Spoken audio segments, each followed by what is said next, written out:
রাজধানী ঢাকা সহ দেশ জুড়ে বিরাজ করছে বৈরী আবহাওয়া। এতে দেশের ৬টি অঞ্চলের নদীবন্দরগুলোকে দেওয়া হয়েছে ২ নম্বর সতর্কতা সংকেত। আবহাওয়া অফিস জানায়, খুলনা, বরিশাল, পটুয়াখালী, নোয়াখালী, চট্টগ্রাম ও কক্সবাজার এলাকায় ঘণ্টায় ৬০ থেকে ৮০ কিলোমিটার বেগে ঝড়ো হাওয়া ও বজ্রসহ বৃষ্টি হতে পারে। তাই এসব এলাকায় নদীবন্দরে ২ নম্বর সতর্ক সংকেত দেওয়া হয়েছে।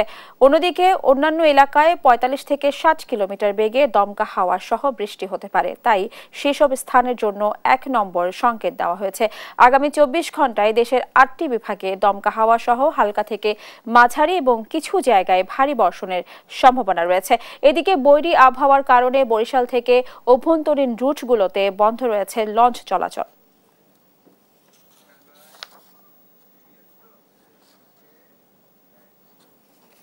বৈরী আবহাওয়ার লঞ্চ চলাচল বন্ধ পরিস্থিতি নিয়ে আরো জানাতে এই মুহূর্তে বরিশাল নদীবন্দর থেকে যুক্ত হচ্ছেন সহকর্মী শাকিল মাহমুদ। শাকিল, কখন থেকে নৌযান চলাচল বন্ধ আছে, কখন নাগাদ স্বাভাবিক হতে পারে, কি বলছে আবহাওয়া অফিস, বিস্তারিত জানাবেন। সকাল থেকেই বরিশালে কখনো মুষলধারে আবার কখনো থেমে থেমে বৃষ্টি হচ্ছে। এই মুহূর্তে আমি আছি বরিশালের লঞ্চ ঘাটে এবং আপনারা দেখছেন যে এই বরিশালের যতগুলো অভ্যন্তরীণ রুটের যে লঞ্চ গুলো চলাচল করতো সেগুলো কিন্তু সবগুলোই বর্তমানে বরিশাল নদী বন্দরে নোঙর করে রাখা আছে। এবং এখানে আমরা দেখেছি কিছুক্ষণ আগেও আসলে বেশ কয়েকজন যাত্রী তারা এসেছিলেন। তারা আসলে অভ্যন্তরীণ যে রুট গুলো আছে বরিশাল থেকে ভোলা, মেহেন্দিগঞ্জ, পাতারহাট, এই সব যে রুট গুলো আছে সেখানে কিন্তু এই লঞ্চ গুলো চলে।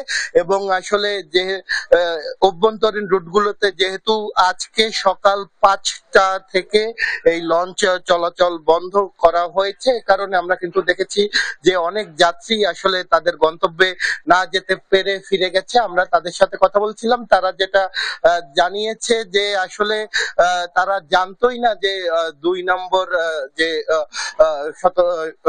যে সিগন্যাল দেওয়া হয়েছে, এই কারণে যে লঞ্চ চলাচল যে বন্ধ ঘোষণা করা হয়েছে এটা কিন্তু তারা জানতো না। আমরা কথা বলেছিলাম বরিশালের যিনি নদী বন্দর কর্মকর্তা আছে তার সাথে, তিনি যেটা বলেছেন যে আসলে আবহাওয়া অনুকূলে না থাকায় কিন্তু সকাল ৫টা থেকেই আসলে অভ্যন্তরীণ যতগুলো রুট আছে সেই রুটের আসলে সব লঞ্চ গুলো চলাচল বন্ধ ঘোষণা করা হয়েছে এবং বর্তমানে কিন্তু লঞ্চ চলাচল বন্ধ আছে। আমরা এদিকে দেখেছি যে সকাল থেকে আসলে বৃষ্টি হওয়ার কারণে বরিশাল নগরীর বেশ কয়েকটি জায়গা কিন্তু আসলে রাস্তাঘাট পানিতে তলিয়ে গিয়েছে। এতে কিন্তু আসলে দুর্ভোগে পড়েছে নগরবাসী এবং আমরা অনেকেই দেখেছি যে আসলে এই সকাল থেকে বৃষ্টি হওয়ার কারণে যারা কর্মজীবী মানুষ আছে তারাও কিন্তু তাদের অফিসে এবং বিভিন্ন জায়গায় যে গন্তব্য সেখানে কিন্তু যেতে তারা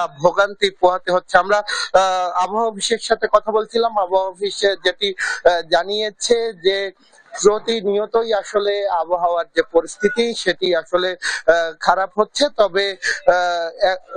তবে তারা বলেছে যে সতর্কতার কিন্তু কোনো বিকল্প নেই এবং এই প্রতি মুহূর্তে আসলে আবহাওয়ার যে খবরাখবর সেটিও তারা জনগণকে জানিয়ে দিবে বা দিচ্ছে বলে কিন্তু তারা জানিয়েছে। তো বরিশাল থেকে এতটুকুই ছিল আমার কাছে থাকা সবচেয়ে।